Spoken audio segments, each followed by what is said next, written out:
Hola, yo soy Juana y me gusta mucho mirar películas.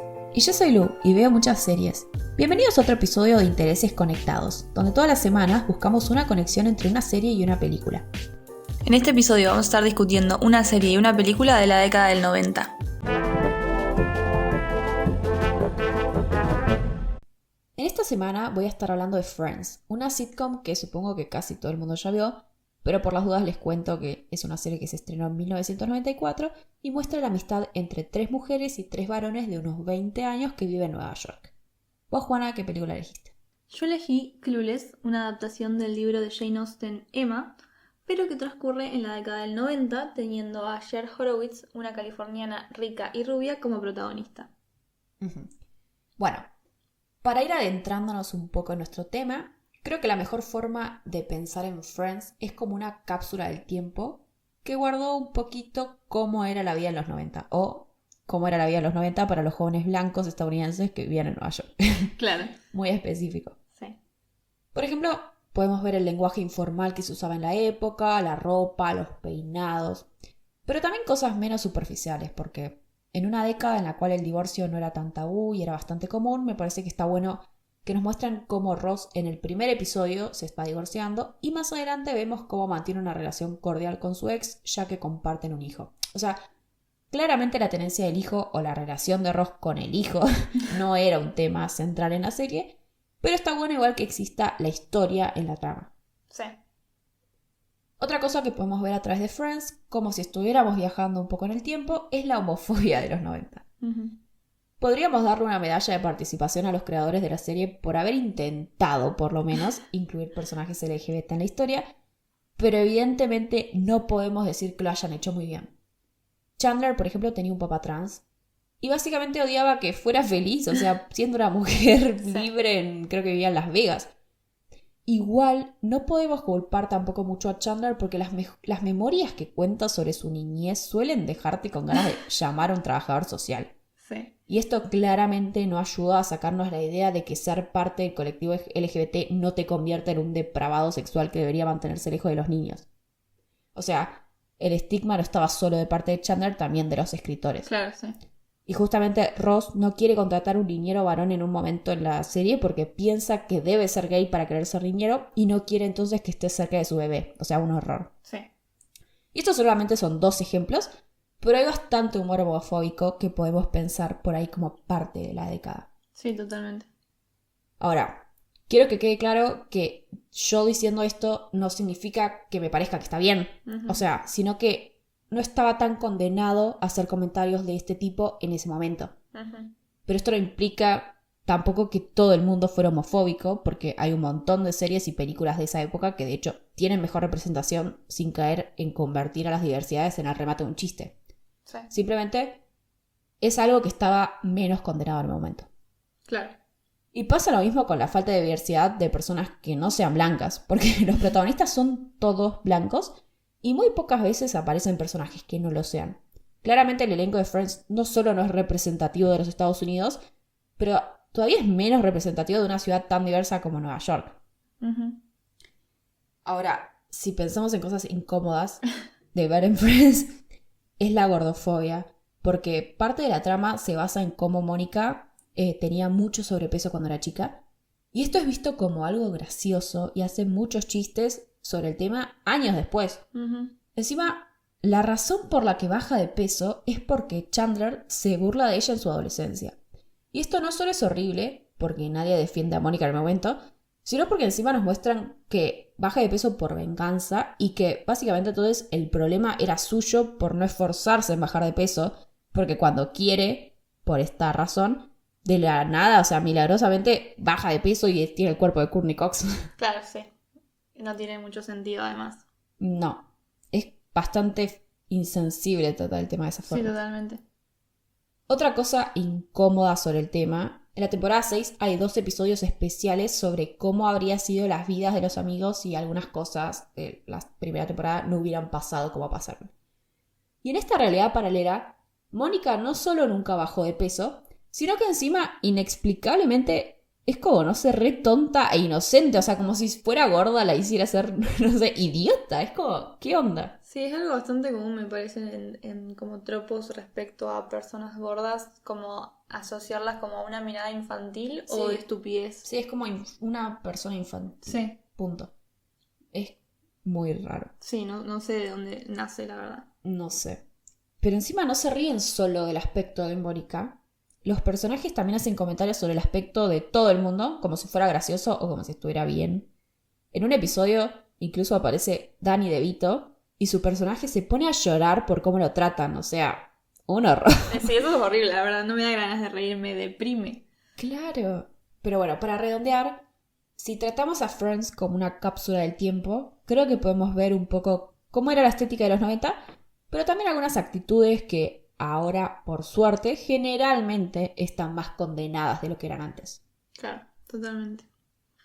Bueno, en el caso de la película, para entender tanto la existencia como el éxito de Clueless, es importante entender el contexto en el que se creó, que obviamente fue la década del 90. Y esto es así porque la película fue indiscutiblemente un producto de su época. Claro. Como señala un artículo de Fotogramas, la primera parte de la película es un constante desfile de referencias a la cultura popular del momento, especialmente la cultura adolescente, porque obviamente es una película a que se orienta a ese público. Claro. Pero además de eso, en la década del 90 fue cuando la industria finalmente se dio cuenta que las chicas adolescentes eran un mercado rentable. Esto en parte sirvió para que las hijas de la segunda ola del feminismo utilizaran este nuevo rol que obtuvieron gracias a la bondad de la industria para expresarse, y una de las cuestiones que tomó protagonismo fue el tema de la sexualidad femenina. Tengamos en cuenta que en 1991 salió Thelma y Louise y fue la década del éxito mundial de las Spice Girls y la que vio nacer el fenómeno que fue Britney Spears, por ejemplo. Claro. Como sabemos, la industria del cine era, o es, una industria colonizada por los hombres, básicamente, lo cual implica que las historias ahí contadas eran generalmente historias de hombres. Lo cual no significaba, obviamente, que no hubiera mujeres protagonistas, especialmente en películas de adolescentes. Ya sabemos que la década anterior, la del 80, se caracterizó por las películas adolescentes de John Hughes, en donde Molly Ringwald era básicamente la protagonista de todas sus películas. Sí. Pero la diferencia es que la historia estaba contada desde la mirada masculina, por más que la protagonista sea una mujer. Claro. La década de los 90 entonces trajo historias distintas, en donde las mujeres cobraban un rol diferente, y especialmente podemos poner el énfasis en las amistades femeninas, y esto, como lo que dije, la reapropiación de la sexualidad y el cuerpo femeninos. Como ahora, obviamente, las mujeres eran las consumidoras de este contenido cuando fueron reconocidas como un nicho donde se podía hacer plata, básicamente. Un cambio de perspectiva fue inevitable, lo que también provocó que las mujeres empezaran a tomar un espacio detrás de escena, como directoras, guionistas, etc. Porque, bueno, si había un público femenino, también se necesitaban mujeres que pudieran realmente apelar al deseo femenino. Y es importante esto, ¿no? No es de la bondad de nadie, simplemente porque era necesario para explotar un mercado que no había sido explotado antes. Totalmente, o sea, tuvo beneficios positivos para las mujeres, pero eso no significa que fue como un gran movimiento igualitario, ni mucho menos. Claro. Entonces, este fue el caso de Clueless, que fue escrita y dirigida por Amy Heckerling, que es una pionera, la película, del género, este género nuevo de películas adolescentes con otra perspectiva. Y de hecho es considerada una predecesora de películas como Legalmente Rubia, 10 cosas que odio de ti y hasta de Mean Girls, que salió mucho después. A pesar de que los tiempos estaban cambiando, como dije, igualmente fue difícil para la directora lograr que su proyecto salga adelante, porque la industria, a fin de cuentas, seguía siendo predominantemente un lugar de hombres y para hombres. Claro. Heckerling había dirigido en 1982 la película Aquel excitante curso, que fue todo un éxito, por lo que 20th Century Fox se le acercó en los 90 con la propuesta de que haga una nueva película adolescente.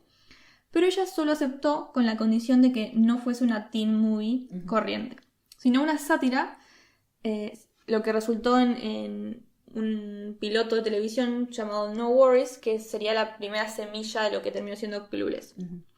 Pero a 20th Century Fox no le gustó que haya tantas mujeres y con tanto protagonismo, y básicamente le dijeron que era demasiado femenina y le pidieron que modificara el guión para que los personajes masculinos tuvieran más lugar en la historia. Claro. Por suerte, la directora se negó y llevó su idea a Paramount Pictures, en donde había una productora mujer, o casualidad, Sherry Lansing, que pudo ver el potencial del proyecto, lo que provocó que finalmente Clueless surgiera como la conocemos hoy. Claro.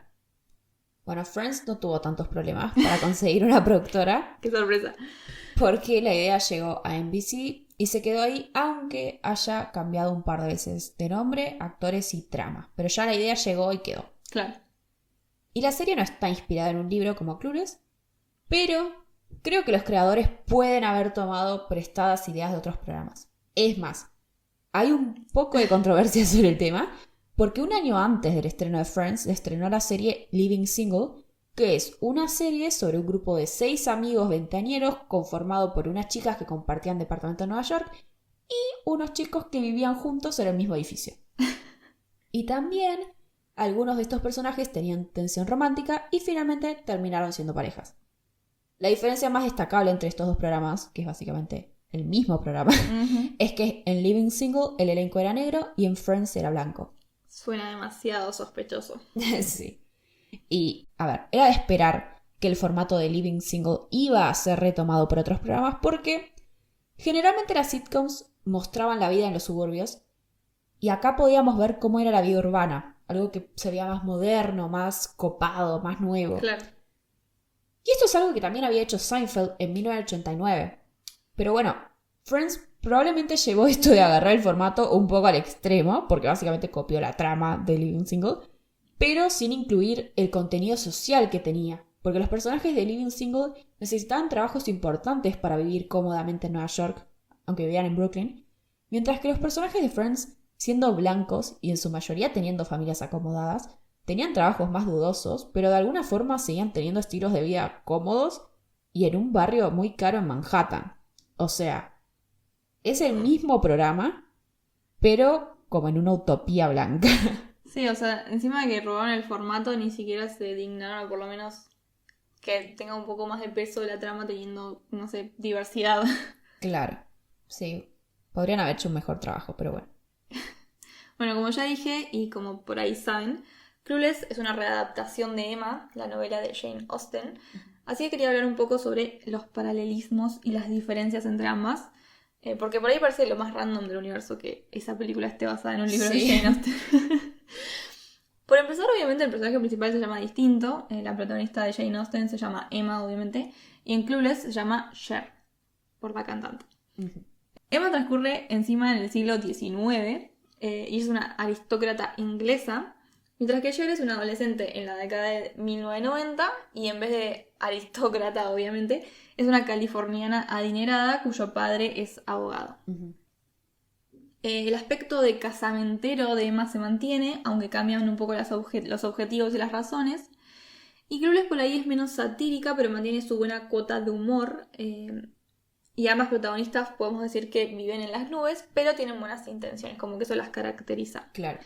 Es interesante que en una entrevista la autora contó que ella cuando estaba escribiendo Clueless no estaba pensando en, bueno, voy a hacer una readaptación de Emma, sino que empezó a escribir este personaje de Cher y se dio cuenta que era como una Emma moderna, como que estaba creando un personaje que era del mismo estilo de Emma y eso la llevó directamente, bueno, voy a tomar esto y lo voy a readaptar, básicamente. Claro. Pero mantiene una lógica con la época. Obviamente las amigas de Cher son más independientes que las amigas de Emma porque es de los 90, no el siglo XIX. Pero como que su popularidad vendría a ser una comparación o un paralelismo con los títulos nobiliarios de la aristocracia. Claro, era como la realeza en la secundaria. Claro, eran la realeza de la secundaria y además también estaban acomodadas económicamente dentro de los parámetros de California en los 90. Claro. También un factor importante que comparten ambas es el tema de la moda. Obviamente cada una en su época, Emma y Cher buscan mostrar vestimenta que sea icónica del periodo histórico en que transcurren. Y creo que todos recordamos Clueless por los outfits de Cher y que son ya sobre icónicos. todo el amarillo. Tal cual, ese específicamente. Me parece, la verdad, un concepto interesante el de trasladar una historia clásica como Emma a un escenario moderno, sobre todo por la diferencia de cómo se vestían, me parece como wow. Claro. Pero a la vez consiguiendo un buen equilibrio entre mantener todas estas cosas que se pueden mantener o aunque sean un poquito modificadas, pero que mantienen la esencia. Y justamente modernizar lo que se tiene que modernizar, como que, bueno, obviamente no son aristócratas. Me parece también más divertido eso, tipo, agarrar un libro de la década del siglo XIX y hacer una remake en esta época, que estos remakes que están tan de moda, sobre todo en Disney, por ejemplo. Sí. Bueno, es como algo que hicieron también los de Sherlock, la versión de BBC. Claro, algo así. Es algo que se hace mucho en la literatura, me parece, como agarrar una historia clásica y darle una vuelta de tuerca y hacerlo. Que yo, por ejemplo, hay un retelling de La Sirenita que se llama Matar a un reino. Yo no lo leí, pero sé que se trata como que en vez de como toda la alegría de Disney, como que las sirenas tipo matan príncipes, como que son las sirenas esas horribles que engañan a los hombres y les atraen y los matan y como que les arrancan el corazón, como que... Claro, de la mitología griega. Claro, está bueno, son como conceptos clásicos, pero con una vuelta de tuerca. Claro. Bueno, ya que comparaste a Emma y Clueless, yo quería comparar a Friends con las sitcoms que la antecedieron. Uh-huh. Y yo ya dije un par de veces, pero el género sitcom históricamente suele enfocarse en la vida de una familia. Uh-huh. Y aunque Friends no haya sido la primera serie que hizo esto, es notable que los personajes principales no sean familiares, sino amigos. Obviamente por el nombre. En este programa los padres no aparecen como personajes místicos y sabios que siempre tienen las respuestas necesarias, que era algo muy común. Uh-huh. Los personajes son jóvenes, completamente independientes, que viven sus vidas alejados de sus familias y acuden a sus amigos por consejos o ayuda. Básicamente, construyeron una familia propia entre ellos. Claro. Según una doctora y profesora de estudios culturales estadounidenses, que se llama Elaine Rapping, este cambio de dinámicas familiares aparece en los 90 porque, ante el contexto económico, por primera vez las generaciones más jóvenes tuvieron que darse cuenta de que ellos no iban a estar mejor que sus padres, que habían crecido en contextos más favorecedores que sus padres antes que ellos. Claro. Entonces, por ejemplo, Seinfeld, Friends y Living Single tienen personajes que viven en departamentos en la ciudad, en vez de en casas enormes en los suburbios. Toman el transporte público, no tienen ascensos laborales todo el tiempo y a veces incluso pierden sus trabajos. Y las tramas no buscan que los personajes aprendan una lección moral todos los días, sino que giran más en torno a personas que son amigos durante toda la vida y sus personalidades o gustos no suelen cambiar casi nada. No hay mucho crecimiento. Entonces el mensaje para la audiencia suele ser que está bien no ser serio todo el tiempo y que la juventud es una época en la que no suelen pasar cosas malas, entonces hay que divertirse. Claro. Es como más superficial. Sí. Y esto en Friends es medio contradictorio, me parece, porque justamente por la coyuntura, o sea, estos problemas económicos de la época, tienen que vivir en la ciudad y tienen este estilo de vida, pero a su vez inexplicablemente tienen estos trabajos de mierda y tienen vidas súper acomodadas.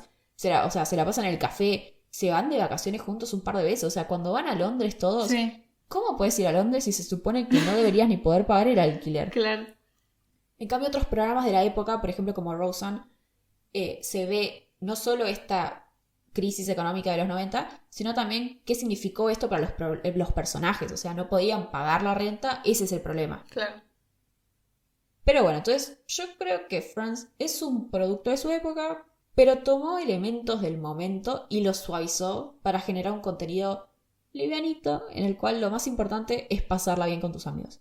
Que igual personalmente tampoco me parece que esté mal, obviamente, aunque a veces hace que pierda un poco de credibilidad la historia, ¿no? Claro, es como una mezcla rara, ¿no? Porque esto que decías como que Friends viene a romper como la lógica de la familia, pero a la vez, si lo pensás, la conclusión es que todos, por ejemplo, como que el punto de la meta y el punto final es todos se casan y empiezan una familia de una forma u otra, como que... Claro. Eso me hizo acordar un poco que lo habíamos hablado en el episodio de New World, que vos hablaste de New World, que dijimos lo mismo, como que tiene esta cuestión moderna, pero a la vez se mantiene esta cuestión muy estadounidense de el objetivo es casarse y tener una familia. Yo creo que no sé qué edad tendrían los creadores, pero para mí ellos vieron este cambio de, bueno, últimamente las series son sobre amigos y tomaron esta idea que, como dije, es fruto de estos cambios económicos, qué sé yo, pero no le pudieron dar la vuelta de tuerca de que solamente les interesaba eso. Por ejemplo, en Seinfeld ningún personaje tiene meta casarse. En cambio, en Friends están enloquecidos con casarse. Es la meta de vida de todos, casarse y tener hijos, punto. Como que no les importa otra cosa. Entonces es como que tomaron estas cosas de la época, pero no supieron por ahí mantenerse en esa lógica, ¿no? Sí, totalmente. Y bueno, como hablaste un poco de estas innovaciones de Friends o innovaciones a medias, podemos hablar un poco de las de Clueless. Como ya dije, la existencia de Clueless en sí misma fue a la vez una innovación como un producto de su época y especialmente estos cambios en la industria respecto al rol femenino. Ajá. Un poco lo mencioné, pero está bueno ver la importancia que le da Clueless a las amistades femeninas, que es algo que hablamos mucho en este podcast también. Por un lado tenemos personajes femeninos que son protagonistas y la película gira en torno a ellas, que es wow, un montón. Pero además estos personajes son amigas entre sí y su amistad es relevante para la historia, tiene un lugar importante tanto para la historia como para el personaje principal. Claro. También la película se burla de que Cher sea una rubia rica y tonta, pero a la vez está bueno ver su crecimiento como personaje que sigue siendo ella misma, pero vemos cómo es un personaje que realmente se preocupa por las personas que le importan, entre ellas sus amigas. También lo que está bueno es cómo maneja la cuestión de la sexualidad, que no es un tema súper relevante en la trama, pero aparece. Porque en un momento hay una conversación respecto a la vida sexual de las tres amigas principales, digamos, en la cual las tres tienen experiencias distintas y en ningún momento hay ningún tipo de juicio de valor hecho por ninguna de ellas respecto a la experiencia de las otras. Claro. O sea, hay una que tuvo una experiencia sexual, otra que se autodenomina como técnicamente virgen y Cher dice que está esperando por un actor, no me acuerdo el nombre. Y como que ni Cher juzga a la que ya tuvo relaciones sexuales, ni la que ya tuvo relaciones sexuales la juzga a ella, como que Claro. es como un comentario, bueno, esta es mi experiencia, punto. Sí. Que la verdad para los 90 me parece bastante Sí, total. innovador. También está buena la idea de Clueless como una predecesora de Legalmente Rubia, y específicamente del personaje de Cher como una predecesora de Elle Woods. Porque tiene la misma lógica de que son chicas lindas, rubias, que se preocupan por cosas como ropa y maquillaje de California, pero que a la vez eso no es lo único que las define, y en realidad son mucho más que solo eso. Claro. Es como esta idea de reclamar lo que tradicionalmente se considera femenino, pero para mostrar que las cosas no son malas solo por ser algo que se asocia a las mujeres y a la feminidad. Total. No es tipo elegir entre el rosa y el glitter o la inteligencia, básicamente. Totalmente, exacto. También leí un artículo que era bastante interesante porque explicaba cómo Clueless le dio una vuelta de tuerca al tropo de la escena del makeover. Esta escena en general existe para que el personaje, generalmente el personaje principal, mejore su apariencia y se vuelva más atractiva, porque en general son mujeres más que hombres, y por lo tanto más deseable para su interés romántico. Y ahí, no voy a entrar en detalle, pero como que ella habla de cómo hay un mensaje aspiracional, que es lo que en general atrae a la audiencia, como esta idea de, mira, con esta makeover puedo convertirme en otra persona Claro. y obtener mis objetivos. Pero en Clueless los makeovers tienen un rol importante porque a Cher le encanta hacerlas. O sea, Cher empieza la película y ella ya es el resultado de un makeover, digamos.